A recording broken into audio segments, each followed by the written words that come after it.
Há poucos dias fiz um vídeo sobre extremistas de direita e muitas pessoas também pediram para que eu fizesse um outro vídeo sobre os extremistas de esquerda. Em meu primeiro vídeo teci algumas impressões esparsas, as quais acho que nem estavam à altura da pergunta. Então a pergunta agora é: o que faz alguém ser de extrema esquerda? Então aqui vou tentar tecer também algumas impressões esparsas. No outro vídeo deixei claro que os extremos, independentemente de ser de esquerda ou de direita, são alimentados por algumas culturas fechadas. Reitero, o que define uma cultura é a reprodução de seus valores, de suas práticas, mas as culturas mais extremadas, extremistas, teriam uma menor permeabilidade às diferenças, ao outro, ao diferente. E isso, de certo modo, então, vale também para a extrema esquerda. Sim, a minha impressão é de que existem burgueses, pequeno-burgueses, burguesinhos de esquerda, ou que seria talvez o que Rodrigo Constantino chama de esquerda caviar. Delfim Neto, em um dos seus últimos artigos para a revista Carta Capital, tenta responder a seguinte questão: por que pobre vota em rico muitas vezes? Coisa que a teoria crítica está tentando compreender também há algumas décadas. Porque o oprimido muitas vezes vota no opressor, em quem o oprime. E nesse artigo tem uma afirmação dele que eu acho que é implacável. É a seguinte: a explicação cínica e talvez a verdadeira é que o trabalhador alienado, entre aspas, o trabalhador alienado aprendeu que a tal esquerda está, em geral, confortavelmente instalada no serviço público, gozando seus direitos pagos com os recursos que o maldito Estado capitalista extrai dele. A gente sabe que existem elites, e a questão das elites, eu não sei se elas de alguma forma se apagam com simplesmente a onipresença do Estado. A minha impressão é de que o extremista de esquerda acredita de modo muito puro, até ingênuo, na capacidade do Estado de produzir riqueza, igualdade, justiça. É muita confiança no Estado. É uma confiança muito grande no sentido de deixar tudo na mão do Estado e achar que isso vai resolver simplesmente. O Estado vai ser um bom pai. Há uma expectativa aí meio de um amparo paternalista incondicional. Eu vejo que a extrema esquerda, eu não coloco o anarquismo como extrema esquerda, eu coloco um anarquismo até meio que no centro disso tudo, tentando de alguma forma se livrar do acúmulo da concentração de poder, porque o anarquismo compreende que tem concentração de poder tanto no caso de estados de esquerda, dos estados socialistas, como no estado capitalista.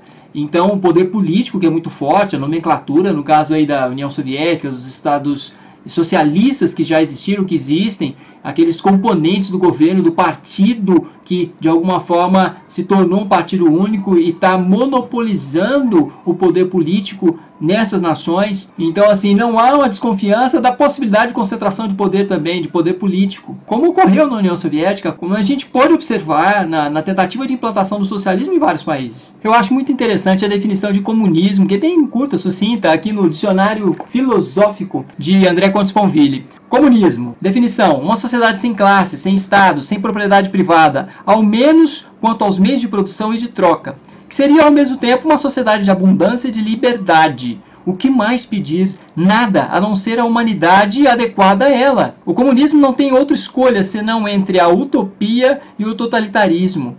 É preciso sonhar o homem ou transformar a humanidade.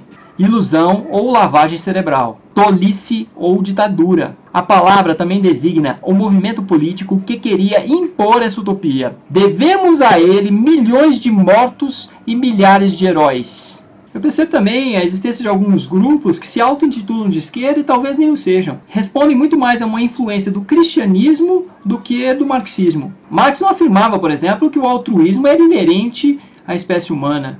Não acreditava na capacidade altruísta para se fazer uma mudança muito grande e se produzir igualdade. Não é esse o ponto necessariamente. Para não deixar dúvidas, vou citar um trecho aqui de uma obra de Marx, A Ideologia Alemã, que é categórica nesse ponto. Os indivíduos perseguem unicamente seu interesse particular, o qual, aos olhos deles, não coincide com seu interesse comum. Portanto, essa ideia de que um marxista não pode, por exemplo, ter um iPhone e que deve doar todos os bens que possui, ela é simplesmente equivocada. Isso não é marxismo, é cristianismo. Quem pregou esse tipo de atitude foi Jesus Cristo e não Marx.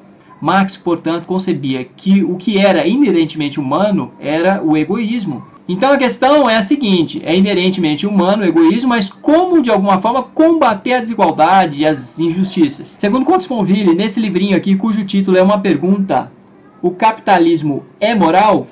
Ele diz o seguinte: Marx queria acabar com a injustiça não por uma simples política de redistribuição, cujos limites ele percebia muito bem, muito menos ainda contando com a consciência moral dos indivíduos, na qual não acreditava, mas inventando outro sistema econômico que tornaria, enfim, os seres humanos economicamente mais iguais. Outra impressão que eu tenho em relação às pessoas de extrema esquerda é que elas, de modo geral, negam a existência de alguns princípios econômicos fundamentais e consolidados até de modo mais científico, além também de desconsiderarem todo o corpo de conhecimentos que fomos adquirindo acerca da motivação humana. A questão é que o capitalismo aproveita algumas tendências que parecem ser as mais naturais dos seres humanos. E ele funciona, acaba funcionando automaticamente, muito mais próximo de algumas motivações humanas muito importantes, que no caso é o próprio interesse. Por exemplo, quando você trabalha para o próprio interesse, de alguma forma consegue gerar o bem comum. Na verdade, a minha compreensão é de que precisa de alguma regulação, de que nem tudo vai poder ser gerado simplesmente pelo mercado. É muito frágil acreditar no altruísmo como inerente à espécie humana. Sim, Marx também não acreditava nisso. Logo, ele propõe a necessidade de coerção pelo Estado e que alguns veem nisso uma proximidade muito grande do marxismo com o totalitarismo. Eu acho que não é nem isso que aproxima muito o marxismo do totalitarismo. Vou até explicar por quê. Eu acho o seguinte: nós somos muito pouco capazes para o amor, somos pouco capazes de altruísmo com pessoas desconhecidas muitas vezes, ou quem está distante, com quem a gente não tem contato. E como somos muito pouco capazes para o amor, eu acho que a moral não é suficiente. A boa vontade, essa ideia de boa vontade, moral, o dever, que não esteja de alguma forma regulado por uma legislação, ele não é suficiente. Então tem que ter lei. Eu particularmente acho que não haveria problema de ter uma lei, por exemplo, que limitasse o tamanho do patrimônio das pessoas, ou que você sobretaxasse grandes fortunas. E não acho que isso pura e simplesmente vai fazer com que a sociedade, de alguma forma, mergulhe num abismo negro da falta de liberdade, da ausência de liberdade, da coerção, do poder total do Estado. Acho que esse poder tem que ser distribuído, ele não pode ser simplesmente acumulado nas mãos de poucas pessoas, do poder financeiro, e nem na mão do Estado. Ele tem uma concepção muito mais próxima aí do que os anarquistas apregoavam. Essa questão da descentralização, da distribuição de poder político e econômico. Por outro lado, o que eu acho que deixa um certo ranço de uma certa tendência totalitária do marxismo não é esse ponto aí da presença, da ideia de presença coercitiva do Estado. Não acho que é por aí. Eu acho que o que aproxima mais é a concepção mesmo de Marx de que ele estava fazendo uma ciência, de que era científico. Não é. Porque se é científico, para que a democracia? Para que consultar as pessoas sobre a possibilidade do sol nascer amanhã, por exemplo? Você consegue entender o ranço totalitário contido nesse tipo de concepção? É essa presunção de cientificidade que eu acho que é o mais problemático. A presunção também de que a partir dali, a partir de uma revolução socialista, haveria uma mudança como nenhuma outra em toda a história da humanidade e passaria, de fato, a começar tudo do zero, que a ideia de revolução é essa, começar tudo novamente, mas começar em outro parâmetro, com a mudança generalizada de todas as estruturas. Eu acho que isso é um pouco mais perigoso porque é muito presunçoso. E porque o marxismo não é científico, eu acho que a gente tem que, de alguma forma, prestar atenção aí à crítica de Popper. De alguma forma, ler o que Popper falou sobre o marxismo, da irrefutabilidade, que não seria, né, da não possibilidade de ser falseado, mas eu acho que essa questão da falseabilidade, da possibilidade de ser falseado, a gente teve uma certa oportunidade, nós tivemos oportunidades com experimentos controlados, com uma metodologia experimental ali controlada de simulação, de criação de um modelo, mas na história, a própria história de alguma forma,